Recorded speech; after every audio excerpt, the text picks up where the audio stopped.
All right. We are going live in 5, in 4, in 3, 2, 1. Yo, yo, yo. Tell me what you know. Welcome to the Sunshine Show. Woo! Tonight. That's a lot of O's. Tonight, I have a very special guest for you guys. I have the one, the only, the most fabulous, the most phenomenal, the most Bowie of them all, Shane Hall in the house. What's up, Shane? What's going, man? That was some incredible rhyming. I've never heard such an intro. Thank you so much. Thank you so much. I really appreciate your time today. I know that you are a busy man, and I really appreciate the time to be able to talk with you for a little bit and pick your brain.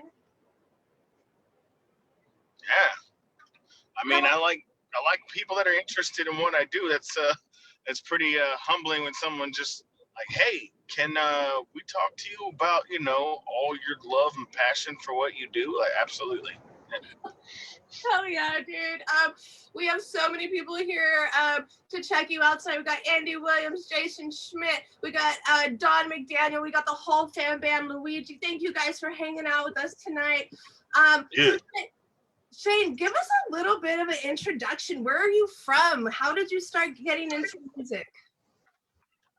All right. Well, I am Shane Hall, originally from Harrisburg, Pennsylvania. Started my music career probably about 15 years ago, and basically shut that down and went full bore music about 8 years ago.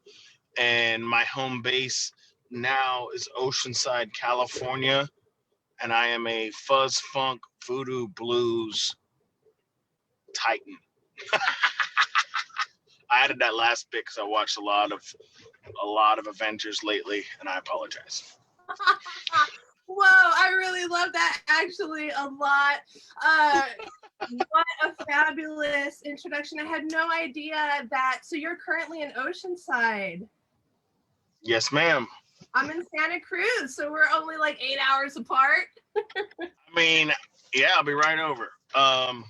Yeah, man, it's Oceanside's my new home for sure. It's the first town that I lived in outside of first town I ever lived in that kind of embraced everything that I do, and they recognized me and I recognized them. It's a very locally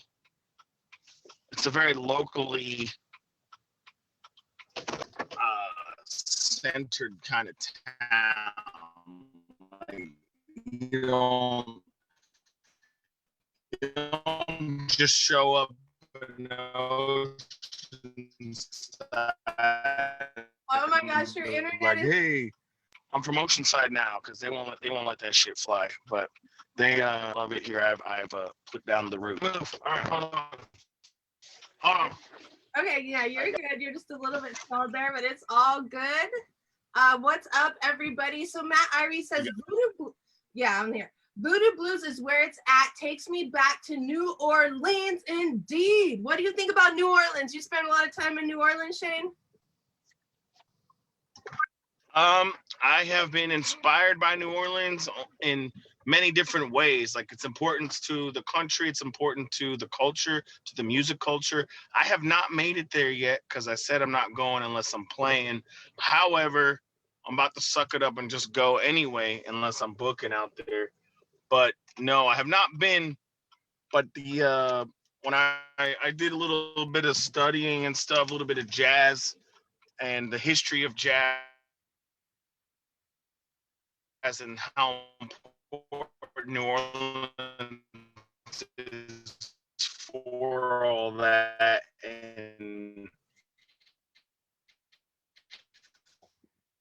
then there's something about that body, and it's so creepy, and the religious fella, but there's something to that, man. And the vibes, like, it's channeled, and it, you can feel it. So that's where I'll come. For Hold sure. on. I'm getting to a better spot real quick. Oh, Hold on. yeah, no worries, no worries at Go all. ahead. I hear you now. I will tell you a really good time to visit New Orleans is when they have Voodoo Fest, which is the last weekend of October during Halloween, and like all the fabulous freaks come out and let their feathers fly, you know? Yeah, there's a music festival around then too, right? Yeah, Voodoo Fest. Yeah. I seen I think it was last year or maybe 2019. I wanted to go see Rainbow Kitten Surprise and all them cats were playing. I was like, dang, I would love to get up on that, but I couldn't make it out there at that time. Let's see. Jeff Dunnigan says, nice beard, essay. You know, I've been grooming, you know what I'm saying? Like, I've been combing that shit. I'm about to do it right now, actually. You know what I'm saying? Like, that's how, it's the trademark, you know? You got the hat, you got the beard, and the loud ass guitar sounds. Hell yeah, man. Luigi was asking where you're driving to. I know you have an event at 7, so I'm so glad you were able to take a little bit of time out of your day to hang out with us. Are you singing somewhere? Are you just like going to a party? Why are you all dressed up? I'm dressed up because I'm out of the house, man. You know, you got to hold yourself to a different standard. If you're trying to do business, you got to look like business. And I'm going to a meeting, actually. I'm also an entrepreneur. I run a production company, so I'm always hustling, man, trying to get paper, you know. Could we talk a little bit about your production company and like what you do, your roles in it? Yeah, well, I'm the CEO, and I have a crew, and basically right now there's 3 different streams of revenue that I'm working with. It's the main one right now is events. So we do events, live music, specialized events all over San Diego and wherever else. So basically we do we specialize in pop-up events. We can throw a show anywhere, basically. And we also do media production. So we're doing a short film and some documentaries coming up. We did a docu-series called Sound Graffiti, which is on my YouTube. And the last one is artist development and consulting. So basically, I knew when I was starting out, like I didn't really have a roadmap to what was going on in the music world. So I'd like, okay, well, I got a song. Now what? Oh, okay, well, I got 2 songs now. Oh, I can play a show now. Like I got a set. Like, okay, but you don't really know what to do. So I'm here to help singer-songwriters and people that I think that, you know, have kind of what it takes. And there's a lot more to it than just being good. And to help kind of like help them build their foundation and set them to their path. Like I'm not a label. I'm not a manager. It's more of like an affiliate. Like I just kind of help them out. So if somebody wanted to work with you, what are some of the things that they could present to you to show you that they're worth your time? I need to see an EPK, basically like what anybody else would say. I need to see them perform. So if they have videos or if they're playing in my area or whatever, this performance aspect is very important to me because that's the hardest thing to teach. So if you already are a good performer and you have something to say and you have any clue like what you want to do, I need to know what that is. And I need to know what your goals are. I need to know why you play music because all those things matter to me. And maybe not to everybody else, might not be important to anybody else, but I don't really care because it's with me right now.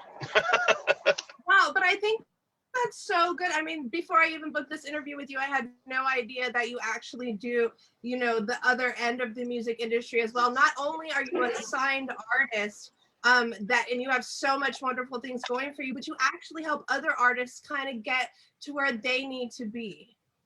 Yes, ma'am. Well, I mean, I'm just trying to help out because I remember what it was like, and I remember. I mean, I'm still there. Like I'm still hustling day to day, trying to get work, trying to grow. Because like, yeah, you get a label, but you still need promotions. You still need a manager. You still need a booking agent. You know, you still need things and people and connections to help progress, and you need to learn how to monetize your art. So you got your art and you got your business, and you need to learn how to make those work together so you can survive and create, you know. And that's the magic. So for me to get to know an artist, see where they're at, see what they want to do and what they can do, I can help them do that. Wow. It's kind of crazy thinking about all the kind of pieces of the puzzle that are actually needed to like have an opportunity, to get some, to get to maybe to the top. You really do need all these like different pieces of the puzzle. You need booking, you need management, you need, you know, X, Y, and Z. I don't know, a publicist. Yeah, man. Like, I mean, so it starts at home, man. So wherever you're from, you got to start clocking game there. That's why people move. That's why people move to big cities and music cities because they want to put in work in their industry.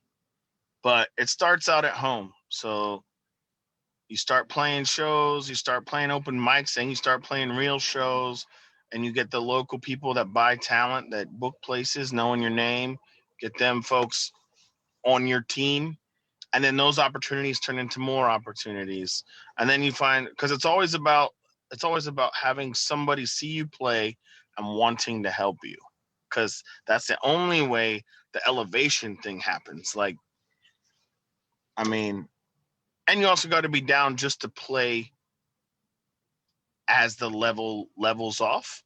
Like, that's okay. Like for me, if I get stuck if I got stuck playing bars forever, I'm down.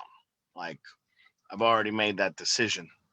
Luckily, I have created a business out of what I do, and now my name and my brand is sought after. So now I can sell that, and people are like, "Oh, selling out, blah blah blah." Dude, when's the last time selling out of anything is bad?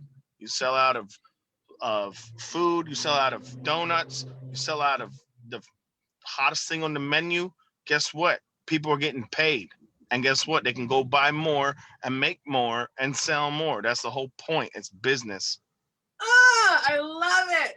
Let me address some of these comments really quick. Some of the people in the chat. What's up, T Double in the house out of Austin, Texas? We got Megan Richardson, Bob Shooter, Matt Irie. Matt Irie says, what is up? We need to collaborate sometime. Let's make it happen. He says he got some cool spots. Where's he at? Where are you, Matt Irie? We got Brian Monroe, Michelle Beebs. What's up, Beebs in the house? Thank you guys all for hanging out with us. Is that Beeps? Yeah, Beebs. Michelle Beebs. Michelle Beeps. I don't know Michelle Beeps. I know Beeps Beeps. Yeah, that's Beebs. Beebs and her moneymakers. Yeah, Beeps. I love Beeps. She out here too. She's in Encinitas. Yeah. I mean, not today, but her whole band is fucking legit. oh, dude, she don't play around, man. She do not play. Cool. So we kind of started off at the end. I really want to talk about you and your beginning and how you ended up where you are. How did Law Records find you? I started well, like when I was a kid, I wanted to play guitar so bad. I was 12, like 9, 10, 11, 12, wanted to play. I took flute lessons when I was like 7 or something, and I quit. I hated it.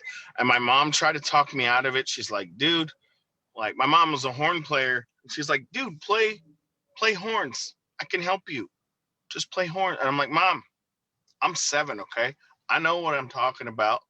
My cousin April plays flute. I want to play flute. And she's like, whatever. You better practice. And sure enough, I got the flute. did like a month and was like, well, this is the most ridiculous, stupid thing I ever tried to do in my life. And my mom's like, I told you, P.S., never paying for you to get lessons for anything again. I'm like, fair dues, Mom, whatever, fair. And fast forward a couple years, I mean, my interest in guitar grew. I had a bunch of toy guitars and I tuned them up and try and make them sound good. No idea what I was doing. And my mom married my stepdad, and he was a folk / gospel musician, heavy on guitar and vocals. Nice. So, and he was stoked that I was interested in guitar, and he's like, you really want to do it? I'm like, yeah. He's like, don't worry, I'll take care of it. And I'm like, bet, pops, nice. I approve of this union. So he signed me up, and he gifted me a really nice guitar. It wasn't super nice at the time, or I didn't realize it was, but I wanted to play electric, and he gifted me like this vintage acoustic, and I was like, yo, what am I gonna do with this, man? Like, none of the guys on TV are playing this thing except for it unplugged, and I don't even watch that because I was 12. And he's like, well, if you learn how to play this, you can play anything. And I'm like, whatever, fine, I'll do it. And then I took lessons, and I hated it, and I quit because 3 months later, my hands like still hurt, and my calluses didn't come in. I was all like upset, and my teacher was a dumbass. He was teaching me the most lame, boring ass shit, like it was like the 1800s in fucking England or something. I'm like, bro, what are you teaching me right now? I don't give a shit about this, Yankee Doodle. Fuck off. So anyway, I quit, but I kept the guitar. I kept it under my bed, and then like grunge happened, and I started pulling it out and messing around. I go down, and I'm like, yo, Dad, how do you play a G or whatever? And he'd show me. I go back upstairs and play around, but I never really committed to it. And then when I left home, I joined the Marines when I was 18, and I left home and I got all like homesick and shit. So the first thing I did was run out and buy a guitar. And my roommate, Eric Merle, and if you're listening to Eric, hit me up, bro. I have no idea how to get a hold of you, but turns out I'm a musician now, and it's all your fault. So this cat had decades of music like documented and organized in CD format, and he would make me carry his beer to our room, and then he would make me drink a beer with him because he didn't want to be an alcoholic and drink by himself. And then he would teach me all about classic rock starting in the 50s all the way up through the 90s, and I was like, this is pretty awesome.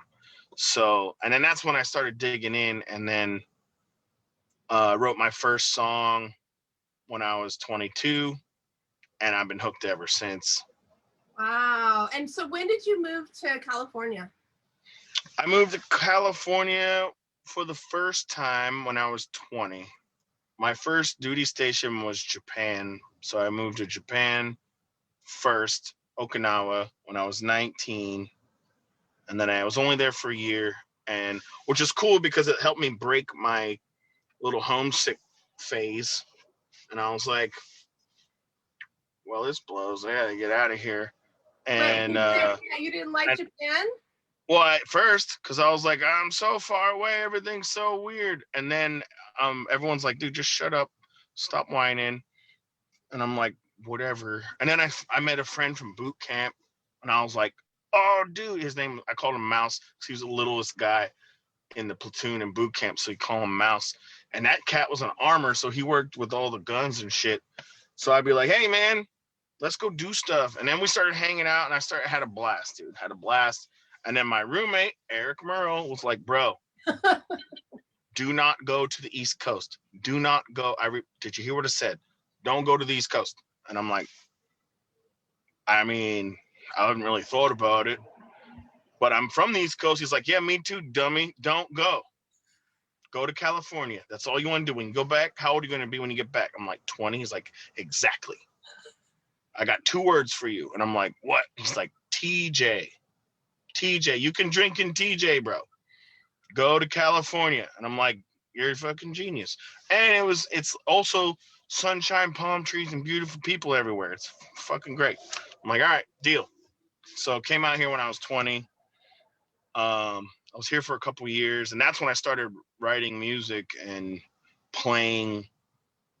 I didn't tell anybody that I would plan on pursuing it my whole life, but I was afraid. I was afraid to be like that guy, like, oh, I'm gonna make it. I'm gonna write these songs. I'm gonna get famous. I didn't want to be that guy. So I was like, I'm in the military. I write songs. I play songs. It's great. It's fun. Let's do it. But then 10 years later, I was like, all right, I'm getting out. I'm doing this shit. But I'm doing it full time. No strings, no safety net. Let's do this shit. And that was 8 years ago. And still kicking, still eating, nice and chubby. Wow. Thank you, 2020. So when did Law Records actually pick you up? Law Records picked me up in early 2019. It was like February 2019. Kaleo Osman from Pepper, who is also one of the primary shareholders of Law Records / owner, saw me play at a local spot in Oceanside called Masters. I'm actually looking at it right now. That's the funny part. It's like right across the street. Oh, wow. And he and his queen Melanie were in there, and they said they were only meaning to come in for a drink and then run, and they closed the place down basically. And because of my set, I played solo acoustic, and we spoke, and that kind of snowballed into a distribution deal and then a record deal. And I put out West River Queen with them. And I also put out that Signal from the Bradley's House record under my Voodoo, which has been a huge recording for me. And I appreciate them dudes over there at Law, man, looking out for a fella.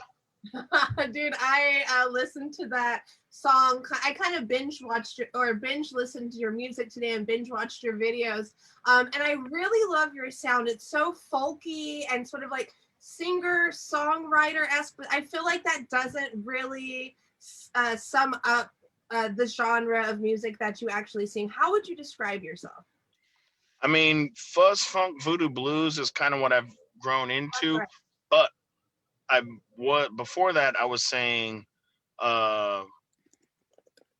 blues, soul, Americana is where I would land most of the time. But because of the band I've been playing with, like I have a band, and the stuff I've been writing and the influences that have always been there, and then they're kind of coming forward.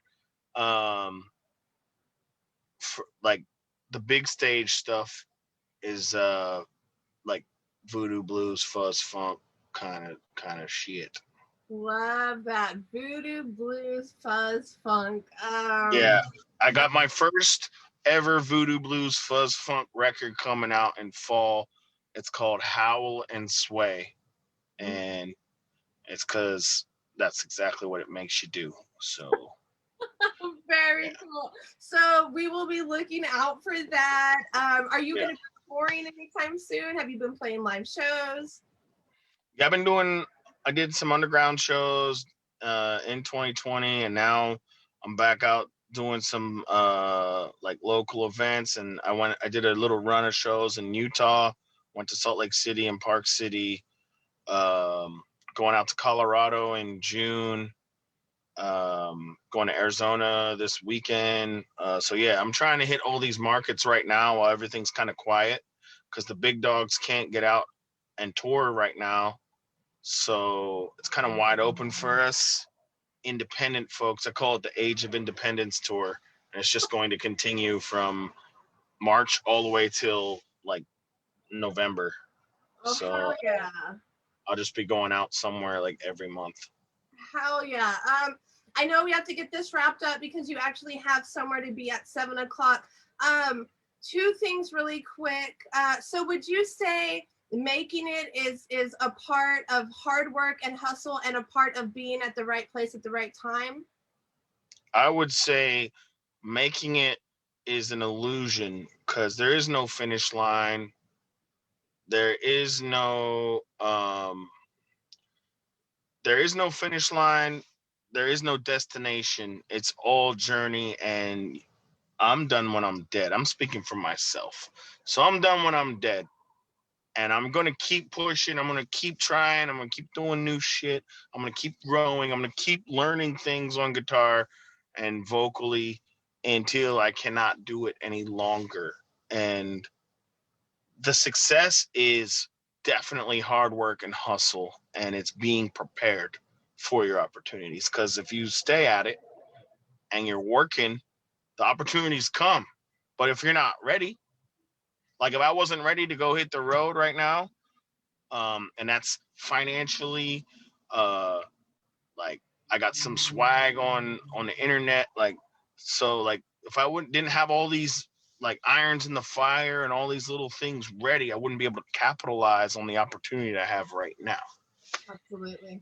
So it's just being prepared, I love which is that. staying hungry, staying sharp.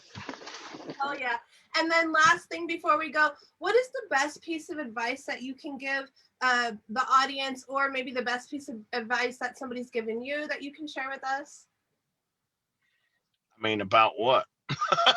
Anything, just life in general, your best piece of advice.